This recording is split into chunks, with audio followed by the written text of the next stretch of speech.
right, I'm starting to record right now, so I'll just edit it. Just heads up, I'll probably just do the editing for the audio, and then if Mike wants to master it, since I gotta edit the video anyways, I could just turn it. I know that's now all you. Yeah, since we're just using the audio on the video. Yeah, so I pretty much probably just gonna. Now I can just worry about artwork. I'll let you do the hosting and I'll do the editing. How about that? Sounds good. I'm ready. I just gotta emotionally look at the camera for this. Okay. I'm just trying to think how. No. You take your time. Yeah. I'm here. Imagine me like reaching my hand and placing it on your lap. Like it's okay. We'll get through this.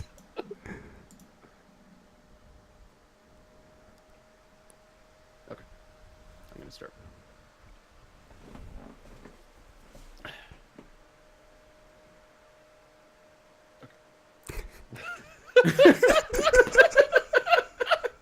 No.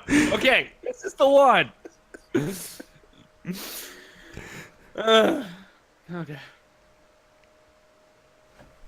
Hello. I'm.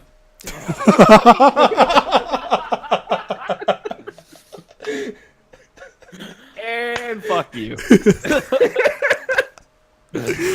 Okay. Right, now I'm gonna do it this time. Hello, and welcome to Limited Edition, a series in which we take a game and talk about it through several episodes. On this series, it's going to be about Kingdom Hearts, and episode 1 is subtitled Deep Dive. I'm here joined by Jake Palmer. What up? And with a very special guest, Alex, I forgot your last Oh, Neill. Oh, jeez.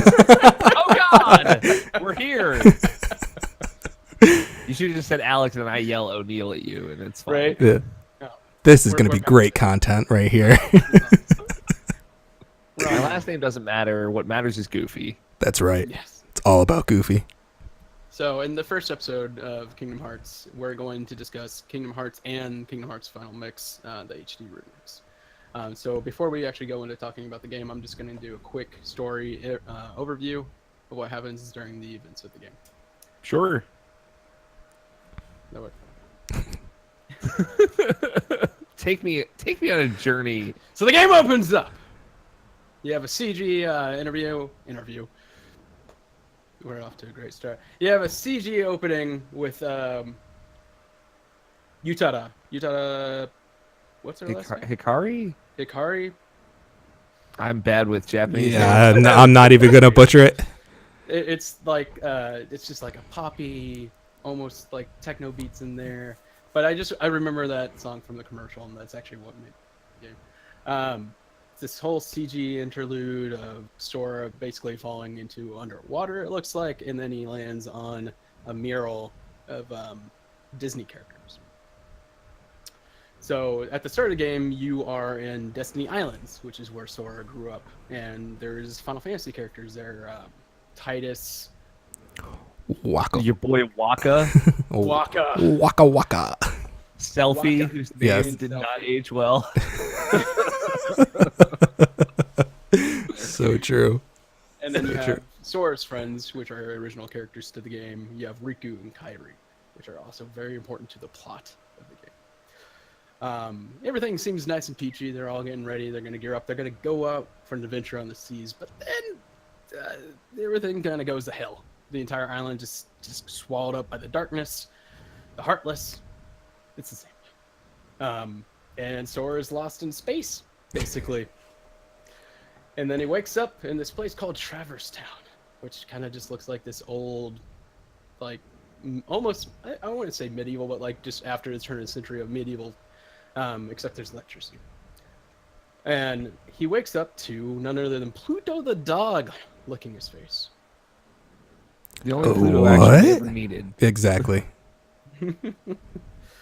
And it's there that he meets another cast of characters, more Final Fantasy characters, and also who are going to be joining him for the rest of his travels, Mr. Donald and Goofy. Yes. And Donald does not wear any pants in this game, just so you know. Donald never wears pants. No He's got a pants. big butt, man. No He's pants. not wearing- This is a no pants zone in this game. Except he always wears a shirt. Yeah, he always wears a shirt. No pants. It's a very cute shirt too. It's got It like, is. little sailor buttons and all that. Zippers. Everyone's got zippers all over their body because Tetsuya Nomura was like, "No, it needs more zippers." Definitely a topic in Kingdom Hearts 2 because there are more zippers. Oh God. But so soon, Sora and Donald and Goofy team up. They realize that their quests are actually linked together, and they are off to find Riku, Kairi, and King Mickey to save the universe. Well, Sora's just in it just to Save the save world. his Save- friends. Save the worlds. Plural. Aren't rules part of the universe? I mean, I honestly, with Kingdom Hearts, I don't know, dude. You never know. You never know. Are we getting metaphysical? Are worlds now just different dimensions? They could be. Well, now you see, they were all connected, but then the hopes of children of the hearts of light. Nah, never mind. We'll get to that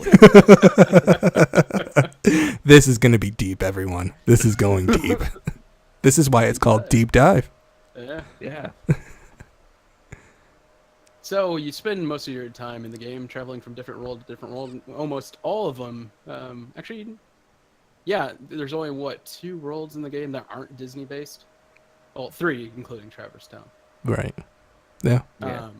Traveling with Donald and Goofy on the Gummy ship, the beloved Gummy ship.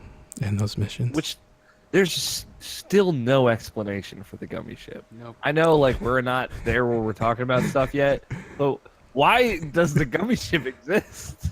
I love how why you, is it that Donald can pick up a gummy block, and when you put chips together, like there's only 60 blocks. If you Yeah. hold a block in your hand, how big is the ship? Well, I imagine it expands. Like, gummy can stretch, right? That's once it That's what touches I was- space, it expands. yeah. Once it touches that raw space energy. They didn't mention this in the tutorial at all, so No, it has not been mentioned. no. Throughout the game, we get interstitials about Riku. Well, actually, I'm getting ahead of myself. In the final mix version of the game, which that's based upon, you get interstitials of what Riku's up to while you're on your quest. And you see further and further that Riku's falling into darkness, which he doesn't really realize. And then he gives in to Ansem, and Ansem takes over his body. You We're little like, who's this handsome kid? Ansem. You have to go through a lot of games to figure out who this Ansem kid actually is.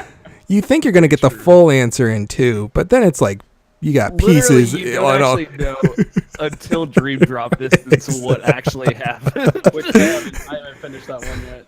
So that'll be fun. It's a whole mess, man. So There's already so many layers.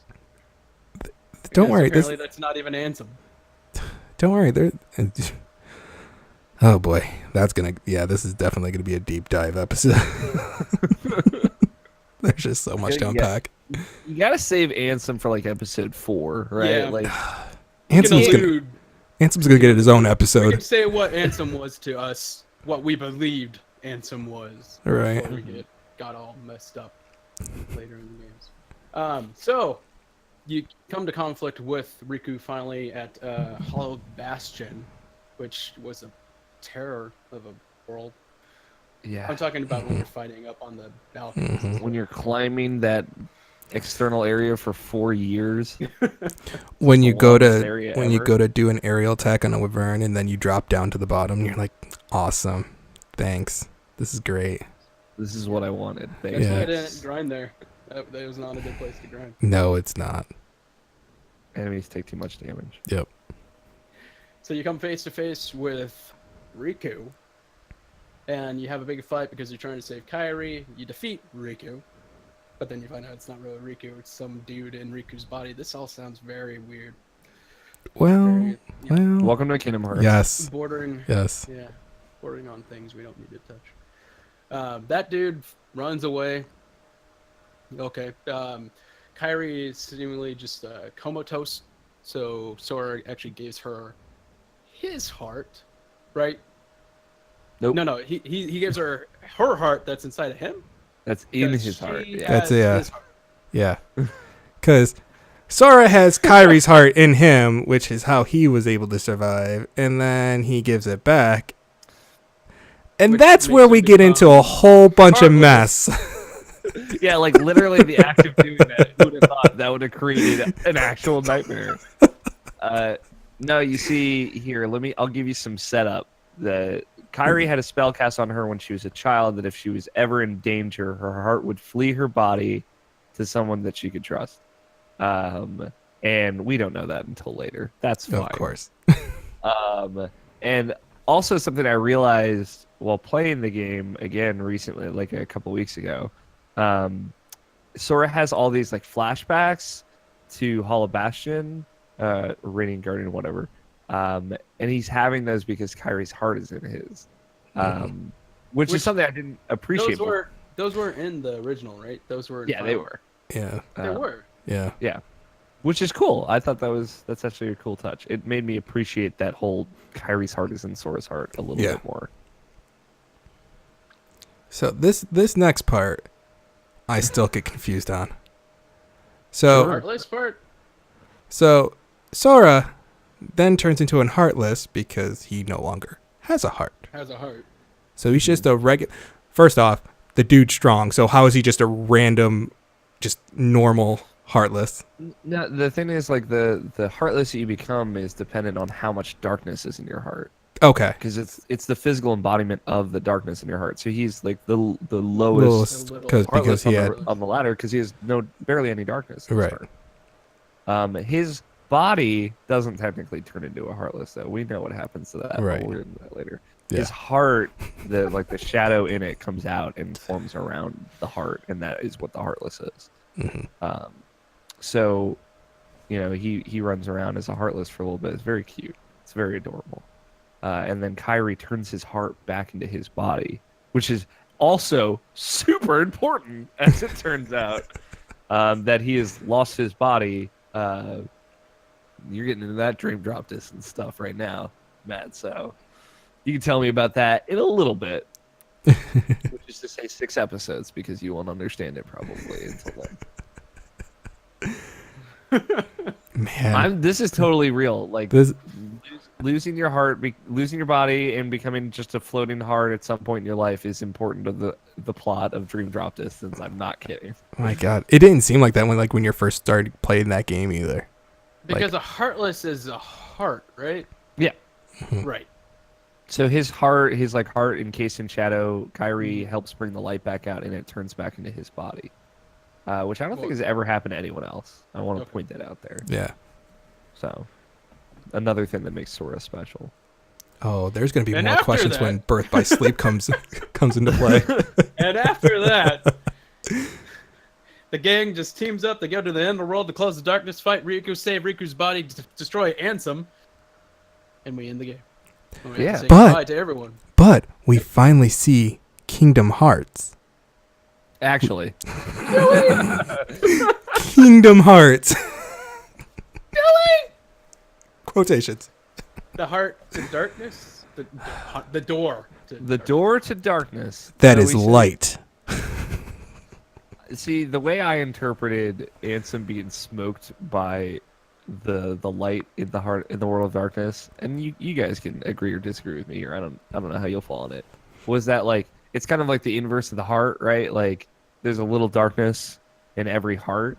There's a little light in every darkness, right? So it's just that little bit of light that escaped that was powerful enough to destroy Ansem at the end there, in that great darkness. They kind of say it like that, but that wasn't Kingdom Hearts, I guess. I'm actually just realizing they didn't say anything in the first game. Yeah, No. They left it open, Yeah. so that they could be like, no, let's make this buck wild. Yeah. We're going to give you the answer in 2. Just kidding. We're going to have side stories. We're gonna have a lot of side stories, actually. But then that's Kingdom Hearts 1. But that is Kingdom Hearts. They get a letter from King Mickey, and they're off to their next adventure. That's right. And that next adventure, we will talk about next episode, because this is all about 1 and Final Mix. Okay. Alex, you take it away. How do you feel? I can't talk. How do you like this game? what do I like about Kingdom Hearts 1? Well, I'm glad you asked, man. Strap in, everyone. I really like this game. Here's the thing. So I actually played Kingdom Hearts 2 first. And I went back and played 1. Like, when I originally played Kingdom Hearts 1, I was very young. And I played up until Riku, like that first fight with Riku in Hall of Bastion. Not even like the one that you fight like right after you get Donald and Goofy back. So not like the one where he has the Keyblade and all that, but that I couldn't beat him, so I gave up. I quit as a child. So then eventually I would go and play Kingdom Hearts 2. It was a couple years later. I was a little bit older, and I liked how it played a lot more. I liked the drive system specifically. And I eventually would go back and play and finish 1 after a long time, honestly. And I was like, okay, this game's fine, but I didn't love it. I don't love the magic system. I don't love how it plays as much. Going back and playing it a few weeks ago, I really had a much better appreciation for it. I think it's really ambitious in a lot of ways, and you can see when you play Kingdom Hearts 1 to Kingdom Hearts 2 how some of that ambition was lost because it was like a much faster. It was like 3 years between those two. It was a much faster turnaround time, much shorter development time. Like, the cool thing about 1 is, forgive me, folks, I'm a little sick. There is way more depth to each world, right? It's way more. You could even say it's like a little bit Metroidvania-like, in that like you're exploring a world and then you'll get like high jump and glide, and you'll be able to come back and get treasure chests and stuff that you missed before, or the different Trinity stuff. They were clearly playing around with like abilities to unlock new items and new equipment. The enemy stuff, like where you have like those very special, unique enemies that you have. They either have like a gimmick or you have to do something special to beat them. Like, there's one of those in each world, and they're all pretty cool and different. There's just a lot of uniqueness to each world. There's a lot of specific charm put in each level, and the levels are a lot bigger and wider, and there's more exploration, right? Like, this area has like 3 or 4 different entrances and exits. It's a lot of like those gameplay things that I really appreciated about the game going back to it. As a kid, it was just like, it's fantasy, it's Kingdom Hearts, it's Disney, 2 things I love. Between like Square Enix Final Fantasy stuff and Disney stuff. But I guess I didn't really appreciate what it's going for. And like, say what you will about the Kingdom Hearts story and how mucked up it gets. Like, I still like it today, and I liked it a lot then. Kingdom Hearts 1 is a very straightforward, right, kind of linear narrative. And it doesn't get too out there, right? A lot of the things that we're saying that are out there are stuff that like becomes out there because of decisions it came made later on. Yeah, And like I said, even those decisions, I'm not like upset about or anything. I like how weird and complicated it gets, but I also like Metal Gear Solid. So in my opinion, what I've always said to people about the Kingdom Hearts story is, if the Kingdom Hearts plot is no more complicated than the story of the 7 Harry Potter books. In that, as you get further in, it gets like more complicated and weird. Sure. The way it introduces like different ideas, or like, oh, this person was actually doing this whole time, is very similar to that story. So if you like that story, I think you'll like this one. But yeah, I mean, it's really jolly. It's really hopeful. Sora is just a really lovable character. What I don't like, going back to it, is like, Sora, Donald, and Goofy never really feel like friends throughout Kingdom Hearts 1. Yeah. Especially Sora and Donald. And I know that's like a plot point. And they feel a lot closer in Kingdom Hearts 2, for whatever reason. But like Sora and Goofy, you can see like he's kind of like a caretaker. He like looks after Sora in a little bit of a way, and Donald's all always like pushing back against him. So that's something I didn't like going back to it, but I don't know. There's just like a youthful charm to Kingdom Hearts that still holds up to this day, in addition to all the cool, unique mechanic things it was doing at the time. What about you, Matt? I want to know how you feel about Kingdom Hearts. So, I played it when it came out, which was what, 2002? I think 2002. So I was 13 at the time. Yeah, no, the TV spot was really the first time I ever saw it in that song that came on, which has been in how many different Kingdom Hearts games now? 9.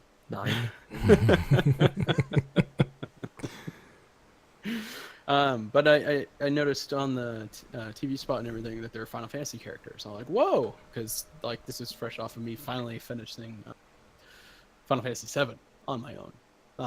So I was like, oh, cool. Like, there's Final Fantasy characters. I want to get into this. So I picked up the game not knowing anything about Kingdom Hearts. I knew there were Disney characters, but that didn't turn me off or anything like that. I don't know why. We'll get into that later. I love the game, but holy God, having only lateral camera controls tied to L2 and R2 or L1 R1 on the controller was frustrating to say the least. Yeah. The story though, the story definitely gripped me in a way that I'm still a Kingdom Hearts fan to this day, even though how complicated it's gotten, which, you know, Alex, like you said, Metal Gear Solid is also one of my favorite series as well, and that definitely gets convoluted at times as well. At times? Within the first 15 minutes, my dude.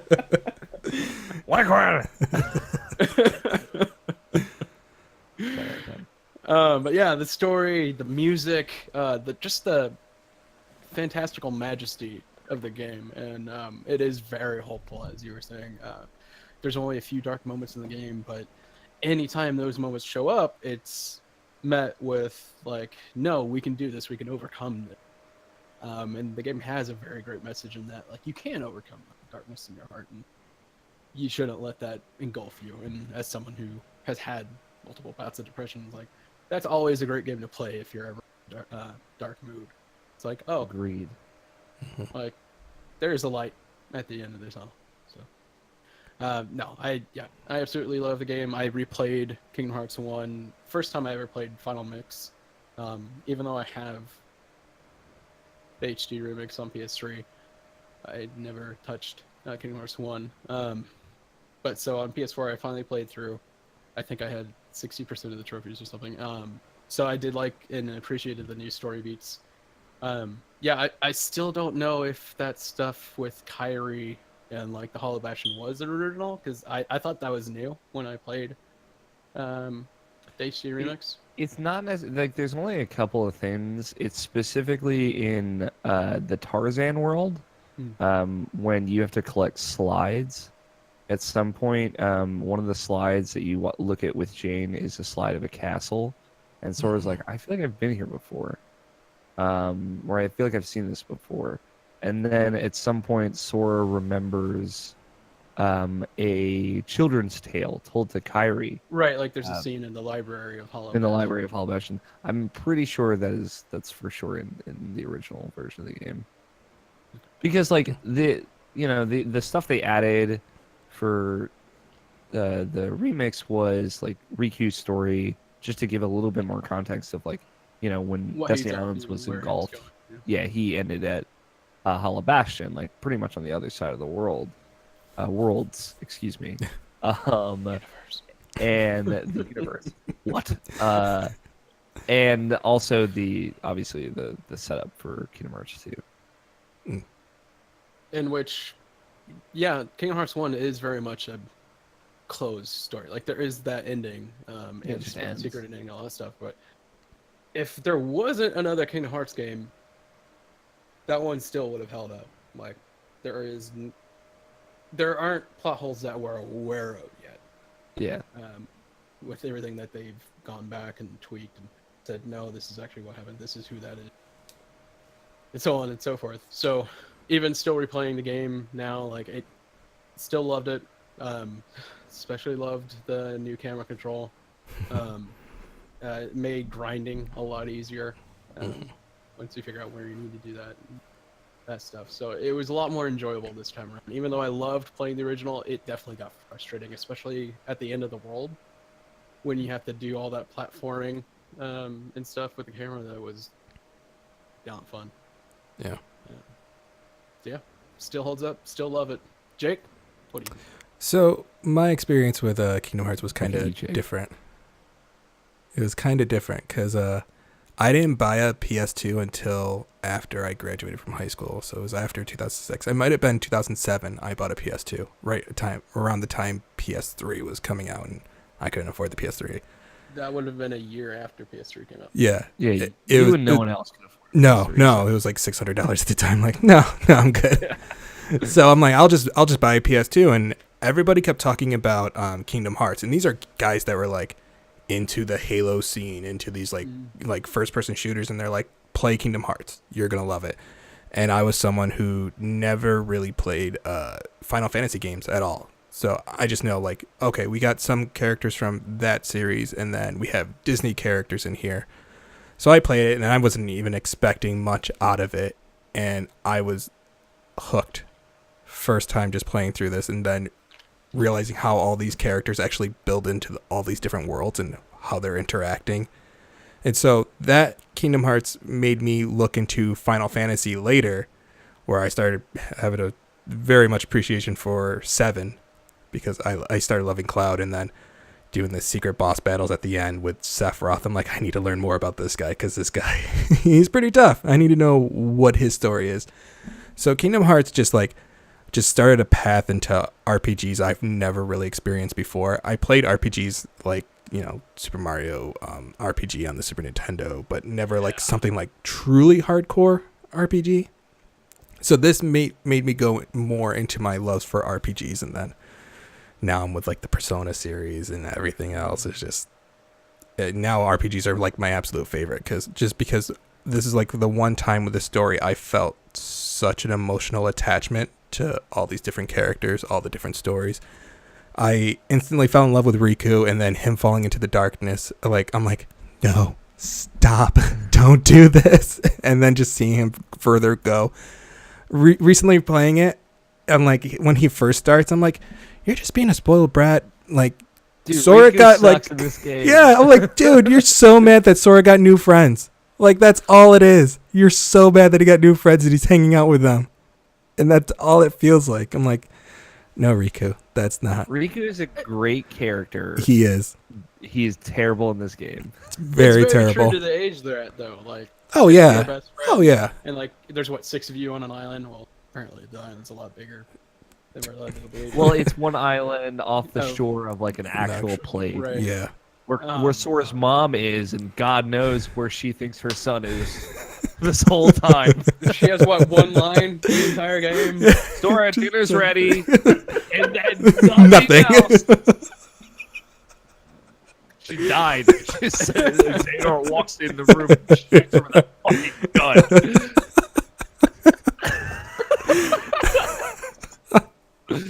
Dinner's ready, Sora. Xehanort, what are you doing here? Anyway. Yeah. So all that is true, and it's canon now. It's now a part of the Kingdom Hearts universe. But yeah, like, just going through this whole story of the emotional attachment, the music was like the first time I've ever felt like truly in love with music through a video game. This was like something I'm like, I need to go to LimeWire and download this right now, because I'm not paying for it. Damn, with the deep cuts. So I kept listening to that soundtrack. Like, it stuck with me, and like to this day, like, I remember the camera angles or just the camera controls being super bad. Scrolling down to have to open the chest to actually hit open. But now, like, with the Final Mix on PS4, even PS3, hitting triangle to open up a chest is just, God, so much better.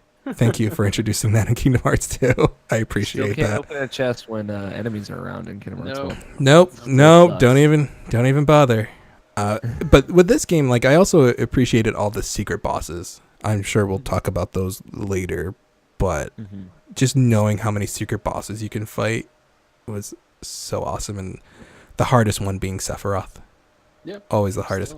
The only thing I did not appreciate about Sephiroth, especially later on in life, was finding out that Lance Bass from NSYNC was the Lance voice actor Bass! for Sephiroth. I'm like, nope. Nope. Please don't ever do that again. Thank you. Didn't have a lot of speaking lines, to be fair. So No, that was the. I'm grateful for that. But overall, it's still in like one of my top 5 games of all time. I think I put Kingdom Hearts 2 in my top 5, but Kingdom Hearts 1 is the one that started everything. Right. Into this descent. You have to give credit. Yeah. Yeah. yeah, I was gonna ask, like, of the Kingdom Hearts games, which is your favorite? Tell both of you.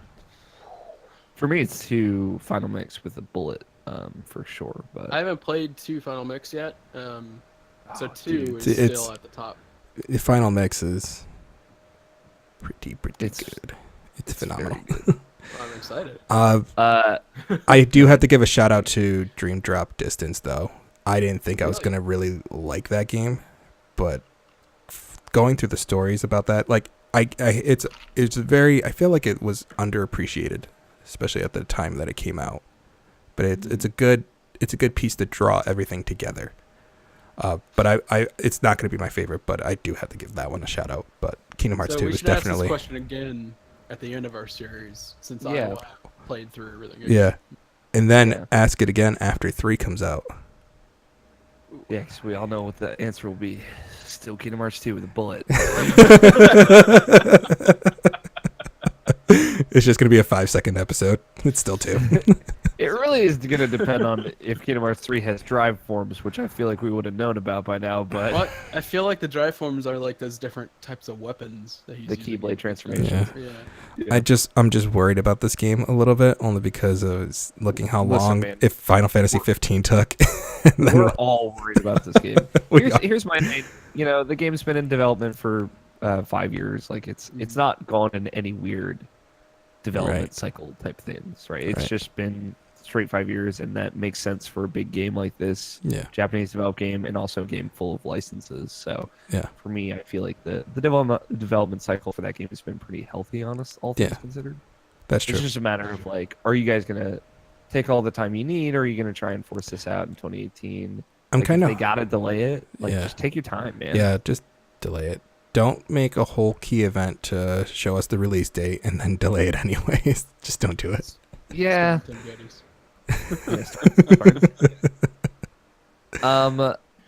I like my thing about just like where this falls. I like Kingdom Hearts 1 a lot. Like I said, I appreciate it a lot more. It's just mechanically, it doesn't hold up as much as 2. Yeah. That's why I'm curious. Like, I don't know what you remember of 2, Matt, but they rebalanced it a lot for Final Mix. Oh. Yeah, they made it played better. the hell out of 2. Like the game came out and I played it for like 2.5 days straight, finished the game, and then played it for a whole other game. Can I tell you weapon, all that jazz? Yeah. Level 100. Yeah. Can I tell you what I did for 2? Yeah. For 2, I had 2 separate save states.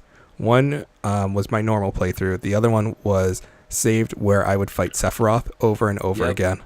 And then I have just okay. I'm glad I'm not the only one, because I just wanted to replay that fight scene over and over again. I also have one for that opening fight with Roxas versus Axel when he gets the 2 Keyblades. So I have a second save for that. Just I love that fight as well a lot too. Yeah, such a good one. Yeah, 2 is like the Final Mix version of 2 balances like the MP rage, like MP drive system a little bit more, so you like get more drive back when you're in MP rage. So that way you're basically building all your meters faster in that game, and it's real fun. Yeah. Versus like the original version of the game where it's a little bit slower, and also like the limit form and all that stuff that you wouldn't have seen yet is so good. Is the Tron world still a bit of a drag? Yeah. Damn it. It's more fun though. Because I know it sucks because all your meters are faster. Tron, I know. Yeah. I can't believe they got Bruce Boxleitner back as Tron, and I was like super excited for that. The only reason only reason I know him is because my mom would always watch Scarecrow and Mrs. King. Like old show. A super old show. If nobody knows what that show is, I totally understand. I have no idea, so there you go. It's like a cop TV show. Like, just look it up. if you can. All right. Just look it up if you can. It's a gem. It is a gem. What I want to ask both of you is, like, do you have any lingering Kingdom Hearts 1 lore questions? So I'm like a lore epicenter. I have all of this knowledge in my head, and I can only use it for one thing. This is why you're here. Yeah. I mean, not so much in 1 anymore. Like, you basically answered the part where Sora, Tisha the Heartless, gives up Kyrie's heart back to Kyrie. Mm-hmm. I mean, there's just so many questions about Ansem and everything, but I think that's more of a later question for, I think probably 2 will probably be the one. Right, because there's not a lot of questions posed.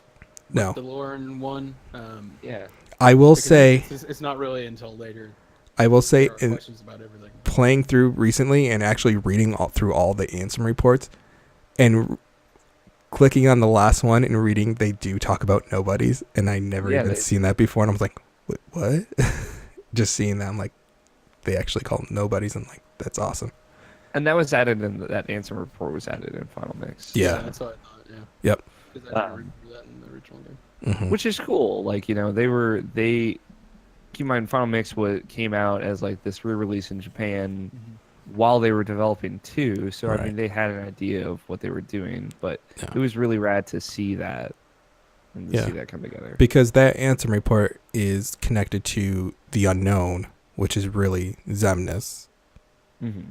And like, it's cool because that Xemnas fight is what he does right before the very opening scene of Kingdom Hearts 2, where he's like, I've been to see him. Yeah. He's like, he looks a lot like you. That was that fight. Yeah. Like, that was when he went to see him. Yep. So, like, they really did tie it together. Yep. I never played that fight scene before, and like, just finally playing through that was actually a pretty cool fight. Like, it gets me excited to fight him again in Kingdom Hearts 2.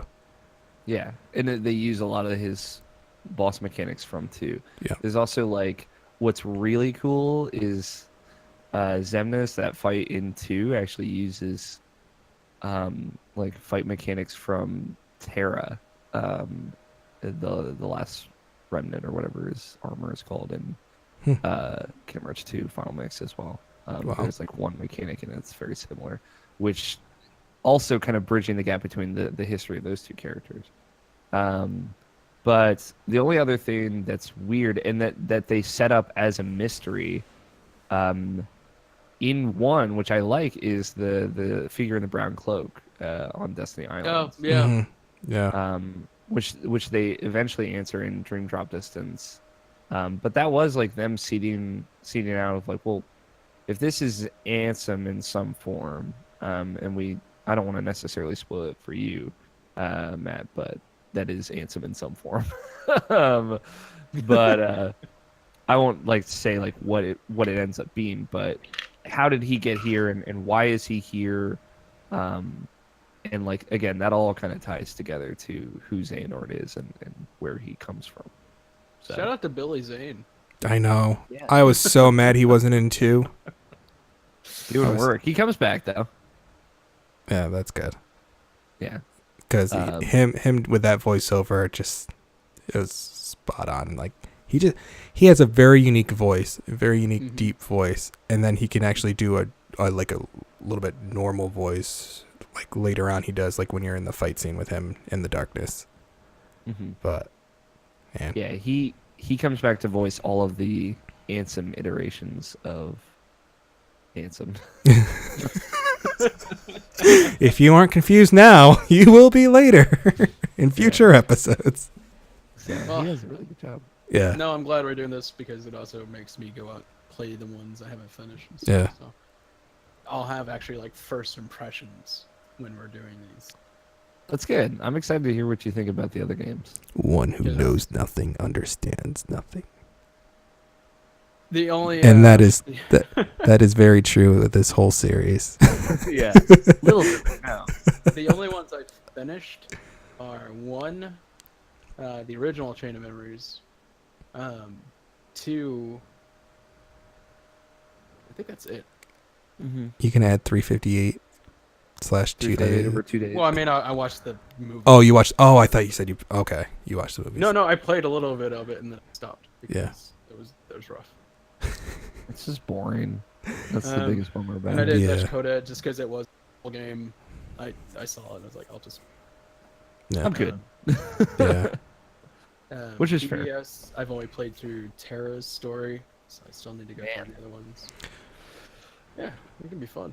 You got a lot left to see, man. Yeah, there's a lot to go through. You got a lot of layers left to peel back. Oh yeah. You don't even know how wild this story gets. Oh no, it gets like I can't wait for us to talk about Birth by Sleep because I still have like some questions, but I probably should have finished back when I played it. I played through Terra and Vince's story, and I didn't finish Aqua's because I found Aqua to be super boring. There's Aqua, and there's the thing that unlocks after you. Yeah, the final chapter. The final chapter, yep. So you'll be right there with me on that one, Jake.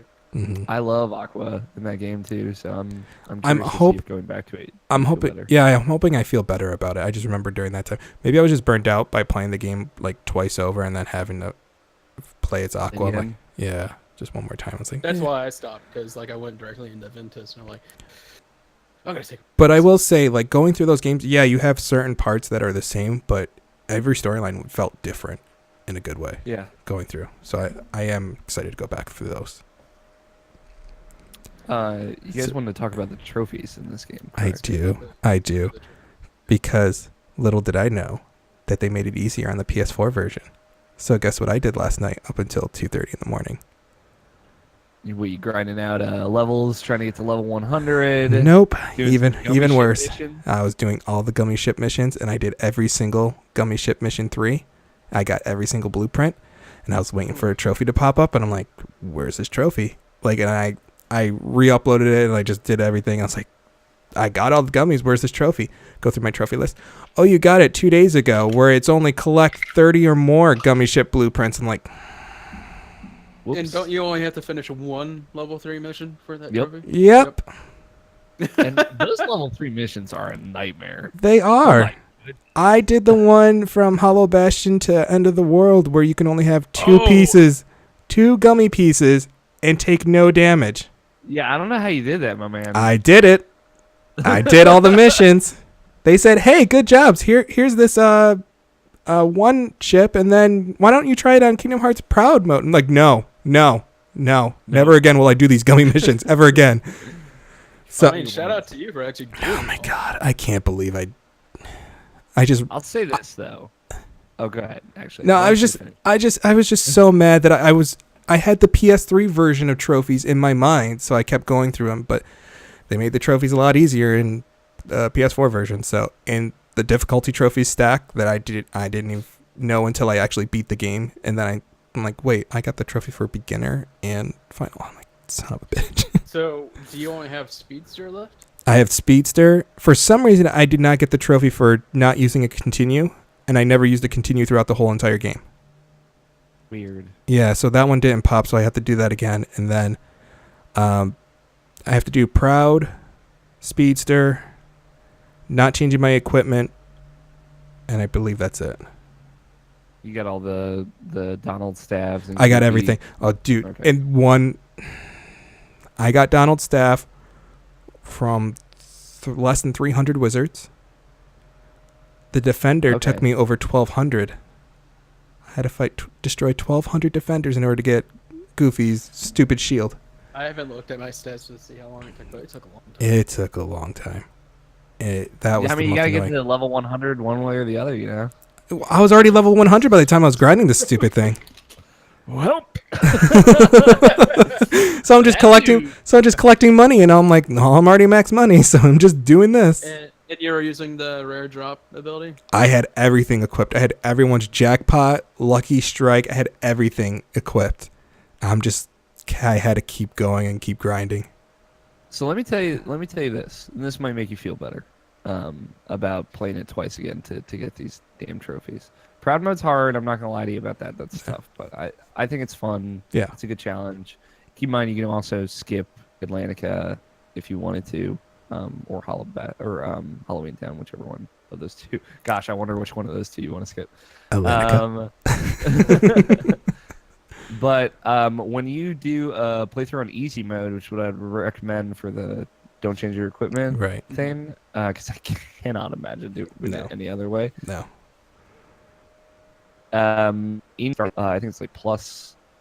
It's like 8 to 10 plus strength and plus defense, and then 8 plus AP. So you can just buff yourself up way big right from the get-go. Yeah. Just yeah. Which is super nice. Yeah. That's one thing. Shout out to that whole beginning scene, asking you what you'd rather have: the shield, sword, or the staff. Mm-hmm. I never realized what those three meant until like playing through it recently. Like I had the player's guide as a kid. Yeah, I never did. All your abilities and everything. Yeah, I never knew that's what all that meant. I was like, I just want strength. Well, that's kind of dumb to really do. Yeah, I always go for sword and shield. Yeah, because I never realized choosing like, I think Donald's staff. If you choose the staff, you get certain abilities way earlier than you would doing it different ways. Your magic gets buffed way more. Yeah, and honestly, leaf staff bracer. Is like leaf bracer right away. Need that. Staff, if you're doing proud mode, I've never done it, but staff is kind of like what people accept as the best choice because the magic is so overpowered in Kingdom Hearts 1. Yeah. So if you're thinking about that, for my proud mode playthrough, I did shield and then I gave up magic. So, I picked shield. And I gave up strength. And I ended up being fine. Yeah. Oh wait, no. Yeah, I always pick sword, give up staff. Okay. Yeah, that's what I would normally do, but some of these, like with proud mode, I think I'm gonna do it a different way just so I can get some of these abilities a lot sooner. Yeah. Because I think it was like level 69, you get leaf bracer if you choose sword, and that's forever, and that's actually an absolute necessity in this game. Trying to heal yourself. So. You get it relatively early if you pick the shield as well, I'll say. So. Yeah. Cool. But yeah, I like the trophies in that game are rough. They are. They're very rough. Don't be like me. Don't be like me. read through the actual trophies. Don't go through the PS3 trophy guides because it's a lot different. I'm curious if like you would feel differently about the Kingdom Hearts 2 trophy list. I don't know if it's better or worse, honestly. Is it? I did Kingdom Hearts 2 first, so. Is the difficulty trophies stacked in 2? Yeah. Okay. But feasibly, you could beat it once on critical mode, and get all the difficulty trophies, but up to you. The one thing I did not like about the PS3 version was you had 6 different difficulties to go through, and you had to play through every single one. I'm like, I'm not playing that game 6 times over to get the platinum. There's no way. Yeah. I love that game, and I don't want to ruin it by doing that. But yeah, what I ended up doing is I just did a proud mode playthrough of Kingdom Hearts 2, and I did everything in it. And then the only trophy I had left was beat it on critical. Yeah. And I just mainlined it on critical and beat it. So. Yeah, that's the way to do it. So I'll say, doing the speedrun thing for Kingdom Hearts 1, I got a Hollow Bastion in 4 hours and 15 minutes. So as long as you skip the cutscenes, gotta skip the cutscenes. Yeah. Which you couldn't do in the original version of the game. Also, just want to throw that out there. Yeah. They added that in Final Mix. Thank God. Cutscenes. Yeah. Glorious. Like, if you're playing through it for the first time, don't skip the cutscenes. Just don't. Obviously. But if you played through it, and if you've known this game for years, and you're trying to do the speedrun, definitely gotta skip those. Speaking of cutscenes, that secret cutscene at the end. Deep dive. What a segue. And for Final Mix was on the other side of the story, right? I think so. Yeah. You play that entire game, and like Kingdom Hearts has its own style and stuff, but none of it looks like sleek Matrix ass stuff and dual wielding keyblades. It's like, why couldn't I do that during the game? Yeah. Don't worry. It was like you never thought of it too. No. Yeah. And then they introduced dual wielding keyblade. I'm like, what? Give it to me now. Is this real life? Like after seeing that, it's like, oh, I want it now. I want it right now. Especially those two keyblades together. Looks so sick. It was just, it looked nothing like the game you just played. Just a rain scene, black leather, and dual wielding keyblades. I'm like, what game is this? Mm-hmm. I want this. I want to play this. And that wasn't the next game we got. No. But you can see they were going for it. I mean, they did up the zipper count by at least Right, 20%, yeah, no, they gave us the coats. Yeah. We got those at least. We did get dual wielding keyblades if you use a certain drive. But most of the drive forms, one might say. Yeah. 3 of them have dual wielding, but that's in 2. But I mean, like, but that for wasn't now, the game but we got Chain of Memories next. Yes. So. Our nice little interstitial story. Something about that. I mean, for those endings, like, I never really saw those endings when I first played through. They were something that I ended up like YouTubing later, and just seeing those, and I'm like, I want to see these like actually on console, and so being able to have this final mix, boy, they still look great. Especially they do. Oh, they look so Especially good. That Kingdom Hearts 2 one. Yeah. It's the thing, I didn't mention this earlier, but like my older brother is who got me into Kingdom Hearts, and he was like way into it, and I'm like, I'm there now, or I don't know if he's still there today, so we've kind of reversed roles on that. But he's the one that like spent hours and hours getting all this stuff, doing all the synthesis, and beating all the extra bosses and doing everything so that he could get that full deep dive cutscene. So it was cool kind of seeing everything through his lens and watching along as he did all these cool things as a youngin', and then going back and being as into it as I am now and doing it all myself as well. So I'll also say this is the first time I ever had the ultimate weapon in Kingdom Hearts 1 in this playthrough I recently did. I've never had hella overpowered. It really is. I never realized. I think I remember like in my first time playing through, I only used I think I used Oathkeeper like all the way through the end, and I never changed it. Gotta use Oblivion, man. Yeah, man, Oblivion. Yeah, I never knew why I wanted Oathkeeper. I never understood that. And because you want to keep your promise to Kyrie. I get it. I did want to keep my promise. I'm like, I can't change this. It's like you get Oblivion right after. Like, which one do I choose? Like, I just got this one. This one looks really cool, but I gotta make my promise to Kyrie. I don't know. I got this promise I kept to this girl I know, but this is metal and rad. Right?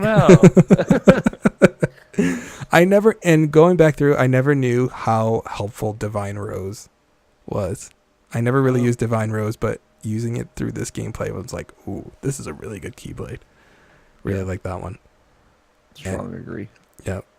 And the synthesis I felt like was much easier this time around, maybe just because I knew what I was doing and what enemies to go for. But I feel like synthesis in 1, I only did a little bit the first time I played it, and I've done more now, but it's nothing like synthesis in 2. No. I felt farming in 2 is way easier. Yeah, it's way easier. I remember getting the ultimate weapon in 2, like I didn't even try. Like yeah, you get the ultimate. You don't really have to. Yeah. It's like it's the final mix stuff in 2, I'll say that you really have to work for. Yeah. Like some of the final mix enemies in 2 or in 1, actually there's just one. Sniper Wilds really ticked me off. Ticked me right off. Man. Hated that one.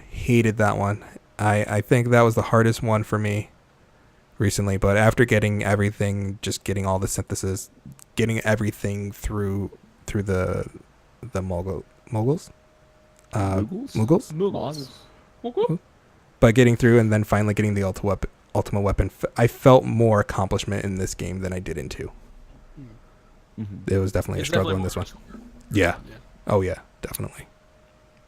So I'll say the extra bosses that you get to see in Final Mix 2. Because I mentioned a little bit, I think before we started recording, like the extra bosses in 2 are probably my favorite extra bosses in any video game.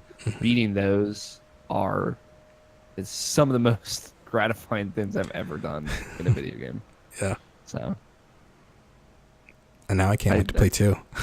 Hell yeah, dude. Now I can't wait, but we gotta play Chain of Memories. Yeah, Chain of Memories is first. Chain of Memories is first. I played through a little bit of it. I never beat the game, so I'm excited to actually beat this game. Yeah, I've never played through Recom, so that'll actually be fun. Mm-hmm. This is good. It brings us to our last topic.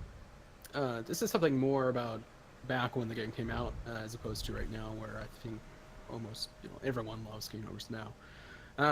But when the game came out, there were a lot of people hating on it just because it's Disney characters. Like, this isn't an RPG I want to play. There's Disney characters. Why are there Disney characters in it? There was a lot of hate surrounding the game. They were wrong. They were very wrong. They're totally wrong. Yeah. I was actually one of those haters because I'm like, why do I want to play with Disney characters? Why do I want to be with these characters? Like, this game won't make sense. I was right on one part. Well. But this won't work. And it works very well. Actually, in this last playthrough, I never swapped out my party from Donald, Sora, and Goofy. Yeah, I always keep them there. I keep them there, but the one secret boss, the Phantom, you have to switch out one of them in order to fight him. Well, yeah, but yeah. And I forgot how much he yells out, "Glue-coo-coo!" Like, dude. It's so cool though. Like, I loved having Beast in your party and Aladdin and Tarzan. Like, it's so cool. It's such a cool idea. Yeah, I think it works super well, especially like seeing like you'll have five party members, 2 from the world, and Donald and Goofy in Kingdom Hearts 3 is so cool. Can I just say rad. These characters really never questioned why all this was happening. Hell no, man. they accepted it. Yeah, they accepted it. Like, no, this seems legit. We're okay. What I love the most is that Sora himself is just a Disney character. Like, the way he acts, the way he animates and gesticulates, he's just a Disney character. Of all of the original Kingdom Hearts characters, he is Disney to his bone. Yeah. With his like highfalutin attitude and his kind of blasé-ness to all the weird shit going on. He's just here for it, and I love that. Yep. I agree. So for all you haters, you're wrong. This game is great. 3 is going to be amazing. And you can't tell me differently. He introduced me into Final Fantasy, of which I beat 7 before he did. So, yeah, what's up, nerd? But when I showed him Kingdom Hearts, he was like, "No, this is stupid. Like, this is like a kid's game." I'm like, "No, this is not a kid's game.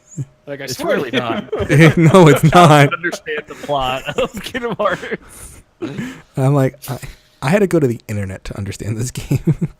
But it was such an experimental game, and it has time, and yeah, haters lost. Yeah, haters lost. Yep. And then we got 1.5, and then we got 2, and then we got all these other ones. Haters lost. Let me tell you about 2.5 final chapter, 2.8 final chapter prologue. No, what's even cooler is like looking at Kingdom Hearts 3 today.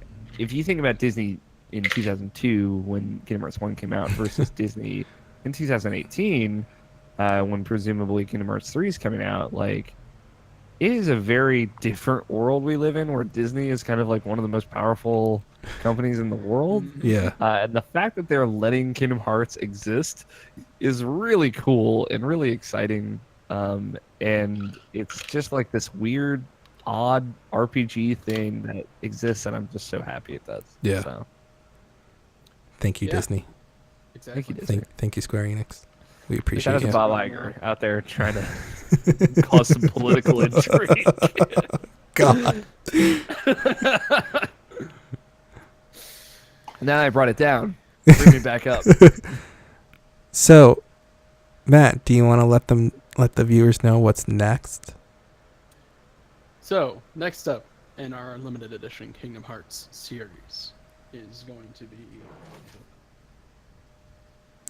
another story, where we're going to talk about Kingdom Hearts Chain of Memories, Rechain of Memories, for those of us who even touched Chain of Memories.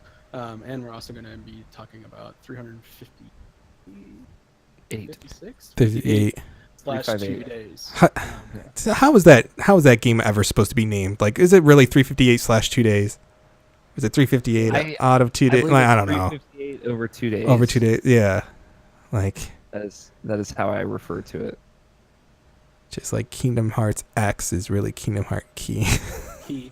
Yeah. I'd say a key, unchanged key. Anyway. So yes, thank you for listening or watching, and tune in next time when we will talk about those games. And look where we are. This is a nice overlay. It's something new for our podcast. Yeah, I can see it. I can totally see it. Sorry, audio listeners. Alex, where can we find you? Since you're new to our 3BF podcast.